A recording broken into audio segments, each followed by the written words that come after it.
Welcome to Nonprofit Nerd Impact Unleashed, where conversations are designed for nonprofit leaders by nonprofit leaders to inspire, educate, and motivate. Get ready to dive into the world of nonprofits where the nerdy passion and unstoppable dedication of those making a real impact is celebrated. Together with your host, Jarrett Ransom, the inspiring stories, tactical insights, and game-changing strategies of nonprofit leaders will be explored. Join us for real talk with real people. Jarrett and her guests unravel the mysteries of successful fundraising, uncover the secrets of effective advocacy, and nerd out over innovative approaches to solving social challenges. Nonprofit Nerd Impact Unleashed is your go-to podcast for no-nonsense discussions with real-life superheroes of the nonprofit sector. Get ready to unleash your inner nerdiness and discover or rediscover how to change the world together. Now let's dive in and embrace the power of our nerdy side. Hey, and welcome back, my nerdy friends. Get ready to dive into another conversation that is filled with strategies, trends, and best practices. Today, I'm super excited because I am joined by Melaina Chromy. She is Senior Brand Marketing Manager at Boomerang, and we are discussing Boomerang's latest Giving Signals report and what donors are telling us about trust, generosity, and the future of giving. This conversation unpacks some really fascinating findings from the report, which include that 95% of donors trust the nonprofits that they personally support, while 79%, yes, almost 80%, trust the nonprofit sector more broadly. We also talk about and dive into why millennials are emerging as one of the most generous and engaged generations of donors, with many of them planning to increase their giving and support new organizations this year. Melaina also shares important insights around donor experience and transparency, including how unexpected fees and friction in the online giving process can negatively impact donor trust and generosity. So let's stay away from that. She tells you how, actually. So we discuss practical ways that nonprofits, that's you, can strengthen donor relationships by clearly communicating impact and showing donors exactly how their gifts are making a difference. So if you care about donor trust, fundraising strategy, and creating stronger connections with your supporters, this is a conversation for you.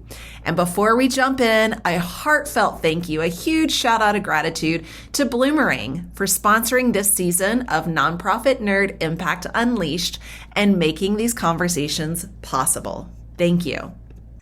Well, hey there and welcome. I am so glad that you have found yourself here, whether this is your first time or you have been coming back to listen to these conversations.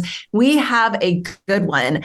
I am joined today by Melaina Chromy. You are with Boomerang, one of my favorite companies here in the sector. So Melaina, first of all, welcome. Thank you for saying yes to being a guest on this podcast. Yeah, and I would love it if you would just start us off. Open it up by telling us a little bit about yourself and the role that you play in the nonprofit sector. Sure. Well, thanks so much for having me on. I really appreciate it. And I'm really looking forward to this discussion.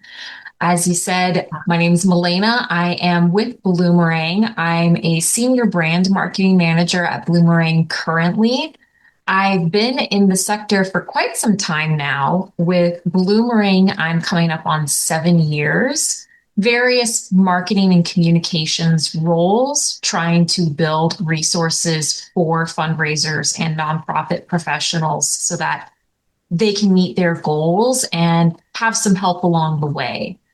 Before coming to Boomerang, I was actually a fundraiser myself. I worked in higher ed annual giving. So I will always be a little bit of a nerd when it comes to direct mail. You can't quite get that out of me, but It's a great background, and it has shaped a lot of my work at Boomerang, having that history as a fundraiser. Well, I am so glad you shared that. And just so you know, and everyone listening, nerds are more than welcome here. We embrace nerds and the nerdiness inside all of us, AKA nonprofit nerd. How can I not honor that, right? Yeah. Well, to nerd out even further, again, huge compliment to say, hey, the nerd in me sees the nerd in you. But you've been working, you and Boomerang have been working on a lot of really good things. And today we're going to talk about something that honestly, for our listeners, as we're recording this, it has not come out live. It is not public. But now that it's in your ears or you're listening or watching on YouTube, it will be accessible to you. So we're going to have a conversation really around some giving signals and what the report that Boomerang has recently worked on. So I just read some of the information just recently. So I'm here like brand new having the conversation.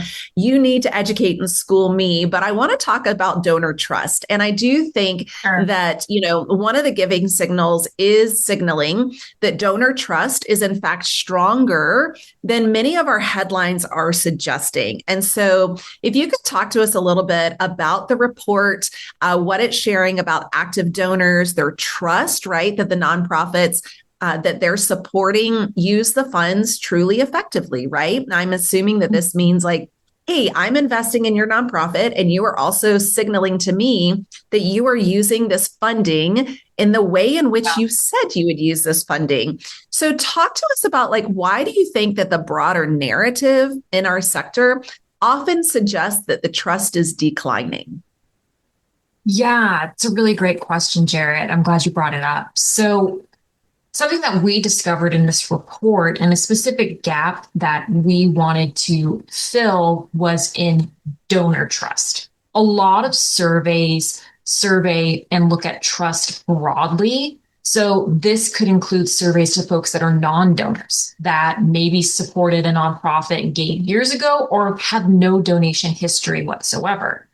So what we wanted to hone in on is how folks who give money within the last year trust the nonprofits they support. How strong is that trust? How strong is their confidence in the nonprofits that they do choose to give to? And that is different than broader sector trust in nonprofits. So what we discovered is that donor trust is very, very high.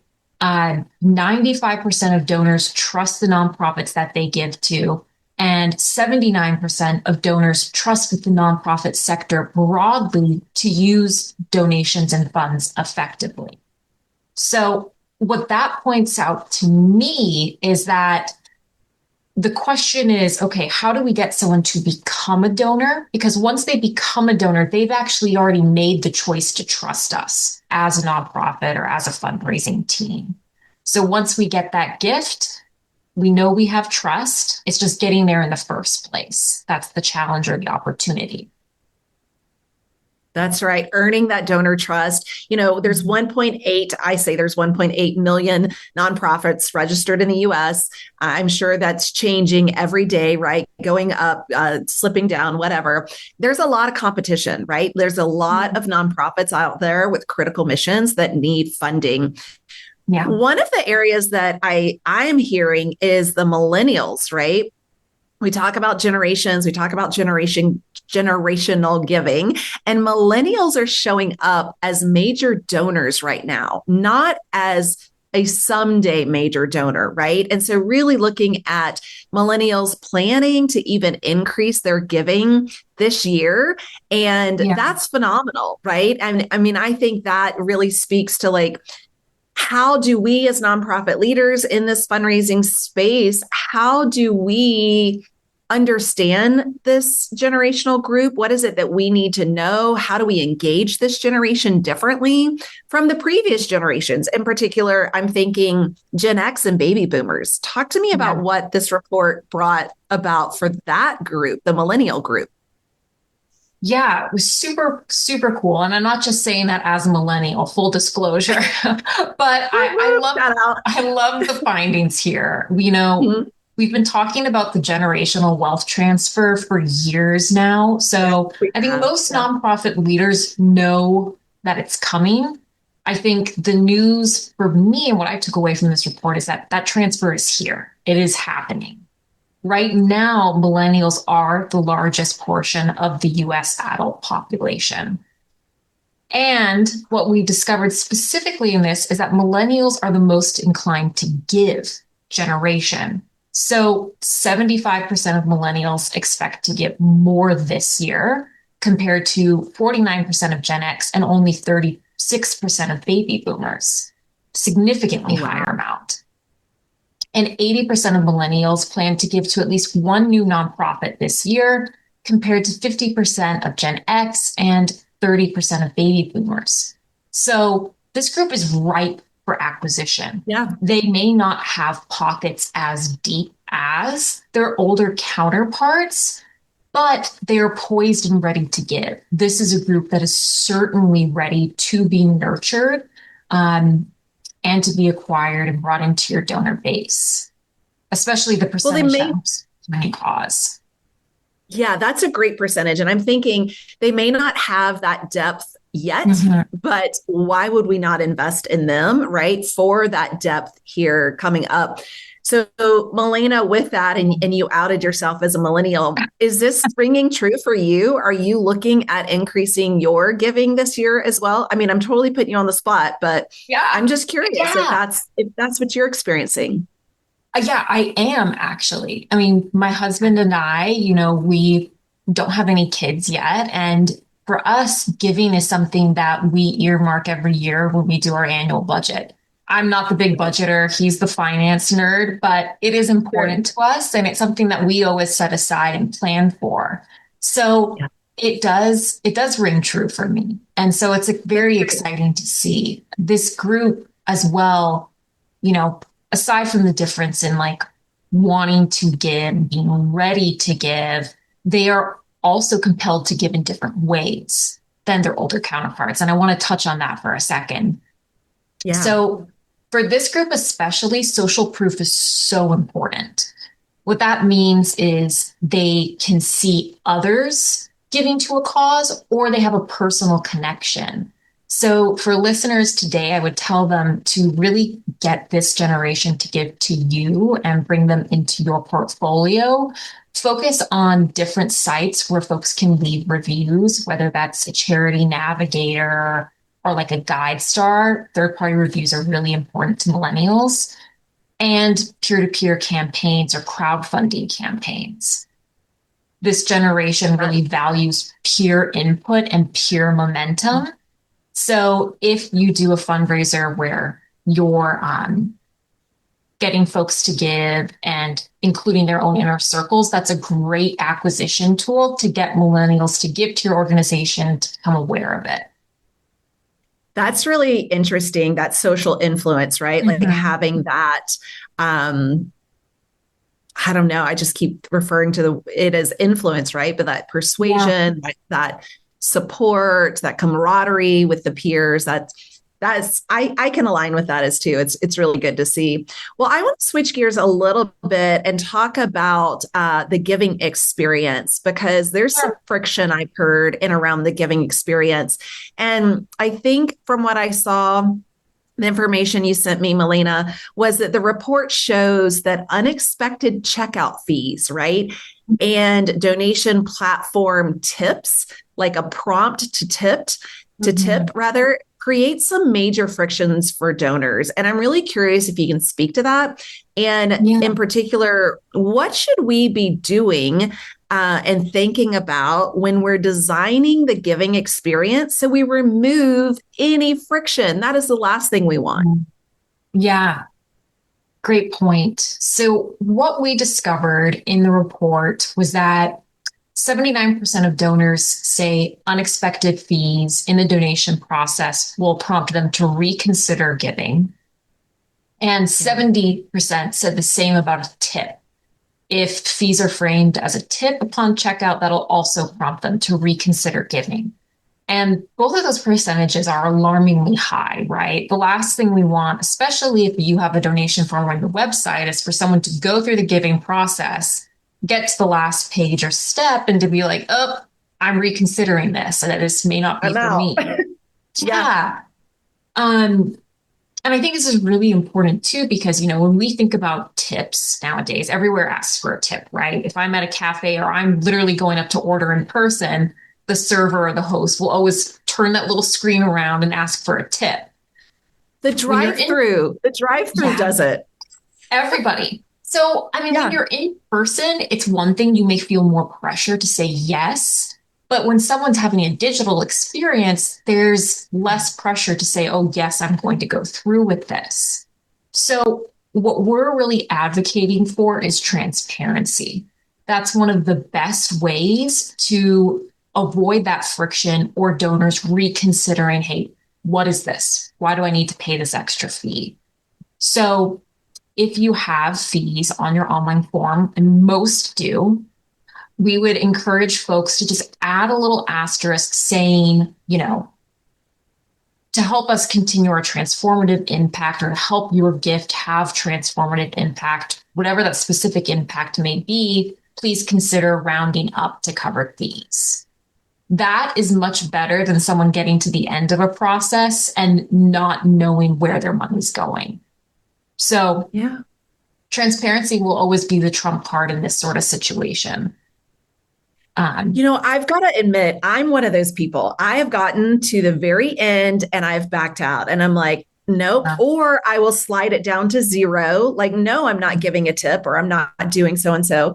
And it really depends, right? Like for me, it's dependent on, do I have a commitment to this nonprofit or am I giving to them through a peer kind of an ask where I personally, and I'm being very transparent with my audience right now and you, Melaina, but am I giving because my best friend is doing this as their birthday fundraiser and I'm doing this to support my best friend and not necessarily the nonprofit because I likely won't give to them again?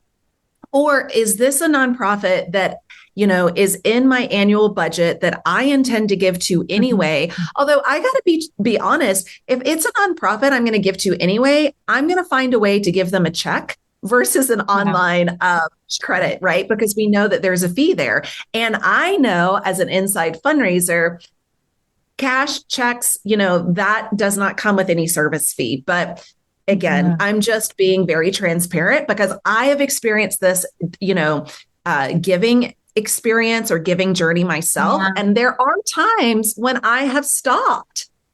For sure. And we've experienced that in our own team, when we give back to different nonprofits for giveaways or things that we do at Boomerang. Sometimes, we can be surprised by the fees that we see. So I always encourage folks, run through your online donation form yourself. Act like you're a donor. Unfortunately, sometimes we can let these things sit, and then we come back to it months later and we're like, oh, wait, this experience isn't up to date, or there's even surprises for me, things that we need to change and take out. So would definitely encourage folks, run through your online giving process, see how transparent and straightforward it is for the donor. How often do you think we should do that? Is that an annual thing? Is it a biannual thing? Quarterly? I would say quarterly. It also depends how often you're modifying your online giving pages. Some organizations will have multiple forms that they build specifically for an appeal. Others, they don't update that form very often. So I would say it's something to look at and test and go through anytime you make a significant update, at least twice a year, preferably. That's solid advice. And you're right. I mean, I've worked with so many clients and we'll do a special campaign. So we change the landing page, we change a little bit of everything. So in those times, definitely take that opportunity to visit. Okay, switching a little bit in regards to donors and how they care so very deeply for so many causes. But what they want most, or what we're hearing that they want most of, is clarity and proof of impact. So along with that, Melaina, if nearly all donors, if they are motivated by community care and wanting to make a difference, which I hear that we are, right? What are the most effective ways that nonprofits can communicate that transparency that you just spoke about and the impact, right? So that the donors, the supporters, they feel confident, they feel completely assured that their gift is in fact going to make a measurable difference. What does that look like? What do we need to keep in mind? Yeah. It's a good question. So the first big finding, obviously, and this I think most people would assume, not very surprising, is that donors caring about a cause or having a affinity for your cause is the number one thing that gets them to donate. Right after that is specificity. So knowing where their money will go, 94%. And then 90% strongly agreed when they hear about the specific impact of their donation, they're inclined to give. So for us, what this looks like and what we're recommending is either in your online donation form or in your direct mail appeals, try to offer as many specifics as you can about what specific donation amounts will do. This is best practice, and it helps donors build that trust before they make the first gift. And then once they have made that first gift, you have their trust. So it's very important in your initial appeals to be as descriptive as possible and make that gift and the impact of the gift tangible. This can be something that teams work with their volunteer coordinators, maybe their programs directors, to understand what the cost or amount of a donation can provide. But that specificity is really, really important and can help convert prospects into donors. Yeah, a game changer, really providing that clarity and that proof of impact is so very needed, critical. And again, with 1.8 million nonprofits registered in the US, right? And that's not even counting our international friends and all of those, opportunities. So there's a lot to consider. And there's a lot that we nonprofit leaders, fundraisers should not be sleeping on. So this is a very timely report. I'm sure that people are going to want to know how to connect with you and also how to connect with Boomerang, maybe even get their hands on this report. So, Melaina, what does that look like? How can we connect directly with you, and how do we learn more about Boomerang? Sure. So I'm on LinkedIn. You can always connect with me. And I know, Jarrett, I'm pretty sure you'll include the link to my profile in the show notes here. So folks can connect with me, ask any questions they may have about the report or the findings. I would love to answer those questions for you. We will be sharing the report on all of Boomerang's main social pages and website as well. So go ahead and follow Boomerang. That's BLOOMERANG.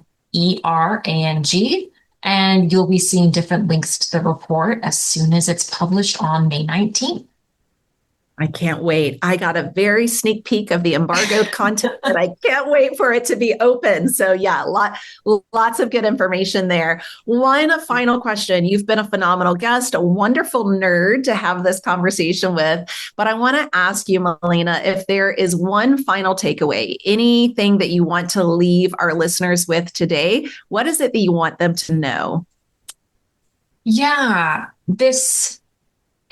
something that I want fundraisers to know. It has no doubt been a tough year for a lot of nonprofits, but something we really wanted to emphasize with this report is that generosity is within reach. Generosity is not drying up or disappearing. The steps to take to achieve generosity and to connect with your donors are out there. And they are relatively easy and tactical changes that organizations can make to connect with their communities. So I want to leave that bit of encouragement for the audience, and let them know that, we're rooting for them. We're rooting for all fundraisers and nonprofits, and hope that this resource will make fundraising even easier for them and their teams.